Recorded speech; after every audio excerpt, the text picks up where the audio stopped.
Hi guys! Back again for another mini vlog. So ngayon wala muna tayong live sailing at packing dahil isa muna tayong isang ina at partner. Uy, kala mo naman talaga.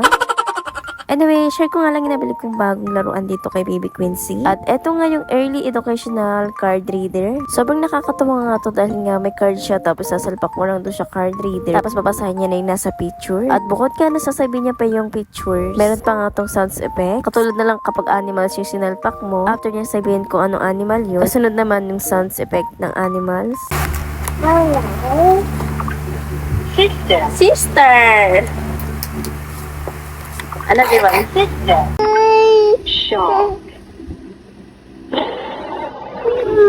At syempre, may kasama na nga rin yung manual. At sa loob naman ng manual, makikita mo yung card configuration table at product instruction. At syempre, may kasama na nga rin yung cord since rechargeable nga yung card reader. At meron na nga rin tong 112 pieces na cards. Kaya naman, hindi ka talaga madaling magsasawa sa dami ba naman ng cards na isasalpak mo. Kaya may bagong laruan, may bagong sisirain.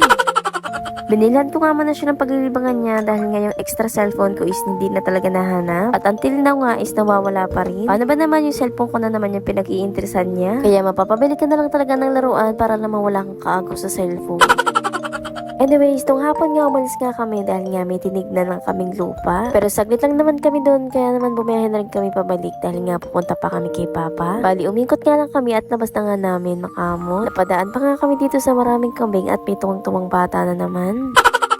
Hindi na nga rin kami nag-highway dahil nga mausok at iniiwas talaga namin si Baby Quincy sa mga uso. Pero before nga kami pumunta kay Papa, bali bumili muna kami ng milk tea. Tapos bumili na rin kami ng isang box ng pizza. Dahil hindi pa nga rin kami nagmemeryenda at doon na lang namin kakainin sa puntod ni Papa. Naisipan ko nga lang din dalawin si Papa dahil nga ang tagal ko na rin nang huling pumunta dito. Dahil nga yung last punta nila Mama is wala ako. At 3 weeks nga ako sa QC. Kaya naman hindi rin ako nakasama nung last dalaw nila dito. At hindi ko nga rin muna dinala yung tarpaulin na ginawa ko kay Papa. Since biglaan lang din naman yung pagpunta namin dito. Bukod nga doon dahil wala rin kami dalang semento. Dahil nga balak namin ikakabit yun kapag may dala na rin kami semento. Para naman kahit papaano matibay-tibay yung pagkakabit namin. Dahil syempre hindi mawawala yung ulan at bagyo. Kaya naman mas maganda kung ilalagay namin is yung mas matibay na. Siguro mailalagay na namin yun sa susunod na dadalaw kami. Kapag kasama ko na nga sila Mama. Anyways, may bata na naman ditong makulit at hindi mapakali. Paikot-ikot nga dito at pasikat na may dalang milk tea. Pero hindi talaga milk tea yan at sinali na lang namin ng tubig.